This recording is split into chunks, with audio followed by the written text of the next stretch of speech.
बर' सुरक्षा कमिटिनि दैदेनगिरिफोरा मावफुं सोद्रोमा राकेश ब्रह्मखौ साबायखर बावदों।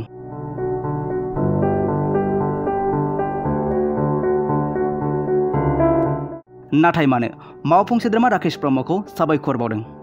नोंथांमोननो बड'लेण्ड बुब्लिया फारि फारि फोरमायगोन। गिबियावनो बर' सुरक्षा कमिटिनि दैदेनगिरिफोरा खौरांगिरिफोरनि सिगाङाव मा बाथ्रा बुंदों बेखौ नोंथांमोननो फोरमायग्रोनि। बिथांमोना फोरमायनाय बायदिब्ला जिएसपिनि गाहाय दैदेनगिरि एबा बारग' एमपि नब कुमार सरनियाखौ बर' सुरक्षा कमिटिनि दैदेनगिरिफ्रा मुंख्लं मनज दासनि गोसोखां खाम्फा लुफुंनो थाखाय गोबां खेब खावलायबोदोंमोन। नाथाय दुखुनि बाथ्रा दि गोबां खेब खावलायनायावबो नब कुमार सरनियाया मुंख्लं मनज दासखौ मान होनायाव जेबो बिफाव लायाखै। बेनि थाखायनो बर' सुरक्षा कमिटिनि दैदेनगिरिफ्रा नब कुमार सरनियाखौ गोख्रों रावजों सोंखारिबावदों। बिथांमोना बुंदों दि नब कुमार सरनियाया बर'फोरनि थाखाय जेबो खामानि मावाखै, अदेबानि बिथाङा बर'फोरखौ फोजोबस्रांनोसो नाजादोंमोन। दानिया गुबै बाथ्रायाव फैदो। बर' सुरक्षा कमिटिनि दैदेनगिरिफ्रा थारैनो मानि थाखाय मावफुं सोद्रोमा राकेश ब्रह्मखौ साबायखर बावदों नोंथांमोननो फोरमायदिनि। जाय खामानिखौ नब कुमार सरनियाया गोबां खेब खावलायसेयावबो गोसो होआखैमोन एबा बिथाङा मनज दासनि मुंख्लं खाम्फा गायसननायखौ नेवसिदोंमोन, बे खामानिखौनो बिटिआरनि मावफुं सोद्रोमा राकेश ब्रह्मआ खम समनि गेजेरावनो मावफुंनानै होबाय।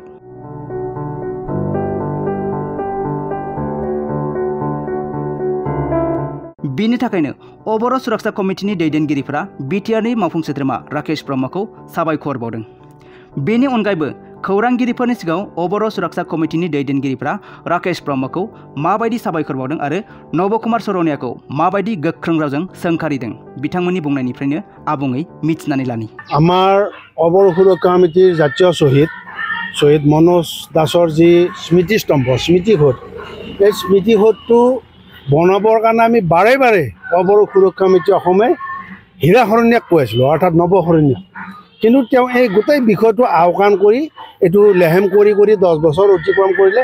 গতিকে তেওঁক আমি পূৰ্বতে গৰিহণা জনাইছোঁ আৰু ধিক্কাৰ জনাইছিলোঁ, কিন্তু আমাৰ লাজো লাগিছে, কাৰণ আমি সৃষ্টি কৰিলোঁ বৰ সুৰক্ষা কমিটি আৰু যিজন নৱশৰণীয়াক সাংসদ হিচাপে প্ৰতিষ্ঠা কৰাত অগ্ৰণী ভূমিকা লৈছিল এই মনোজ দাসে। কিন্তু সেই মনোজ দাসৰ সাধাৰণ কেইটামান টকাই দি মানে নিৰ্মিত হ'ব পাৰিলে হয় যে স্মৃতিসৌধ, এইটো নকৰিলে। আৰু তাৰ বিপৰীতে আমি যিসকলক এটা সময়ত অনুভৱ কৰি আছিলোঁ, উপলব্ধি কৰি আছিলোঁ যে এওঁলোকে আমাৰ বিপৰীতপন্থী, কিন্তু এই বিপৰীত পক্ষ হ'লেও আজি ৰাকেশ ব্ৰহ্মই যে এই শ্বহীদ স্তম্ভটো বনাই দিলে, তেওঁক আমি বৰ সুৰক্ষা সমিতিৰ তৰফৰ পৰা আন্তৰিক ধন্যবাদ জনাইছোঁ, শুভেচ্ছা জনাইছোঁ। কিয়নো তেওঁক আমি বৰ সুৰক্ষা কমিটিয়ে মনোজ দাসক শ্বহীদ ঘোষণা কৰিছিলোঁ আৰু তেওঁৰ শ্বহীদৰ প্ৰতি যিটো আমাৰ কৰ্তব্য আছিল, কৰণীয় আছিল, আমি কৰিব পৰা নাছিলোঁ বিভিন্ন কাৰণত। গতিকে আমাৰ হৈ যে ৰাকেশ ব্ৰহ্মই কৰিলে, তাৰ কাৰণে আমি তেওঁক ধন্যবাদ জনাইছোঁ। আৰু এই যে নৱশৰণীয়াই যে কৰিমকৈ অকল এইটোৱে নহয়, এইটো আপোনালোকে ভাবিব নালাগে যে অকল এই আমাৰ বৰ শ্বহীদ মনোজ দাসৰ স্মৃতিস্তম্ভ বনোৱা নাই, বাকী সকলো কৰিছে, এনেকুৱা নহয়। তেওঁ আমাৰ বিভিন্ন দাবী, বিশেষকৈ ভূমিৰ অধিকাৰ, ৰাজনৈতিক অধিকাৰ, বিভিন্ন অধিকাৰ, গতিকে তেওঁ কোনোদিন এই ধৰণৰ কথাটো নকৰি আমাৰ এছামক তেওঁ তাৰ বিপৰীতে তেওঁ বৰ সুৰক্ষা কমিটিৰ ধ্বংসৰ কাৰণে জোন দাসকে আৰম্ভ কৰি বিভিন্নজনক আমাৰ পৰা ফালৰি কাটি লৈ যায় বৰ সুৰক্ষা কমিটিক ধ্বংসৰ কাৰণে তেওঁ মানে বিভিন্ন কূট কৌশল কৰিলে। আৰু শেহতীয়াভাৱে তেওঁ যে BPF-ৰ লগ লাগিছে, এইটো অত্যন্ত গৰিহণাৰ যোগ্য, ধিক্কাৰ জনাইছোঁ। কিয়নো যিজন নৱশৰণীয়াক ভোট দিয়াৰ কাৰণে লাগাৰ কাৰণে যে আমাৰ মনোজ দাসক হত্যা কৰিছিল, কোনে কৰিছিল? সেই সময়ত BPF-ৰ নেতাপালি নেতাই। আৰু সেই BPF-কে আজি আমাৰ নৱশৰণীয়াৰ GSP দলে তেওঁ বুকু ফুলাই কয় 20টা 22টা তেওঁ মানে জয় কৰাব। এইটো অতিকৈ লজ্জাৰ বিষয়। তেওঁ ক'ব লাগিছিল আমি 20খন 22খন চিট জয় হ'ম, কিন্তু তেওঁ সেই কোৱাৰ দমটো নাই, কাৰণ তেওঁ 10 বছৰে সাংসদ হৈ যিবিলাক কৰিলে কেৱল জাতিটোক বৰ জনগোষ্ঠীক ধ্বংসৰ কাৰণে কৰিলে। গতিকে মই সম্পূৰ্ণভাৱে তেওঁক ধিক্কাৰ জনাৰ উপৰিও বৰ ৰাইজক এটাই আহ্বান জনাম যে আগন্তুক দিনবিলাকত এই GSP, এই হীৰা শৰণীয়া বা আমাৰ যে ঘনশ্যাম দাস, এনেধৰণৰ অপশক্তিবিলাকক আমাৰ মাজৰ পৰা নাইকিয়া কৰি ঐক্যবদ্ধ হৈ বৰ সুৰক্ষা কমিটিৰ সংগ্ৰামখন পুনৰ অগ্ৰসৰ কৰি লৈ যাবলৈ মই সকলোকে আহ্বান জনাম। যিটো বৰ যিটো ৰাজনীতি, এই ৰাজনীতিটোতো হীৰা শৰণীয়াই ইয়াতে কৰিছিল। আচলতে ৰাজনীতিটো হীৰা শৰণীয়া কৰা নাছিল, এইটো কৰিলে ভুল হ'ব।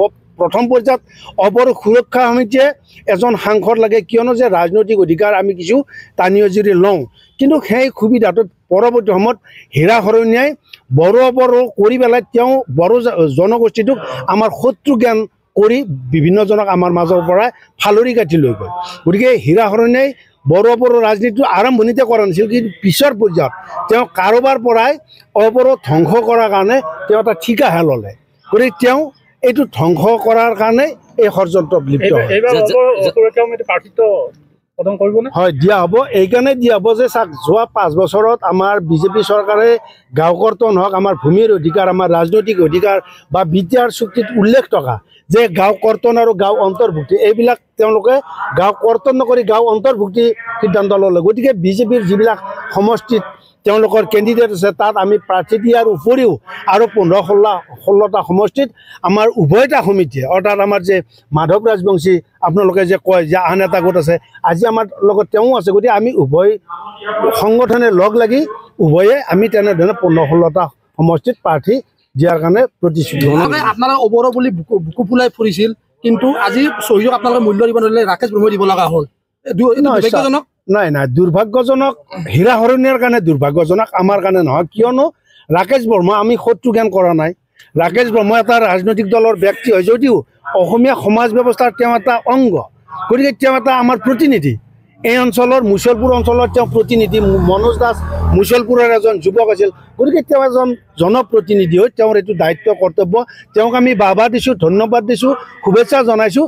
কিন্তু আমি ব্যৰ্থ হোৱাৰ লগে লগে তেওঁ কৰাটো খুব ডাঙৰ ভুল হোৱা নাই। লগতে অবৰ সুৰক্ষা সমিতিও ব্যৰ্থ হৈছে।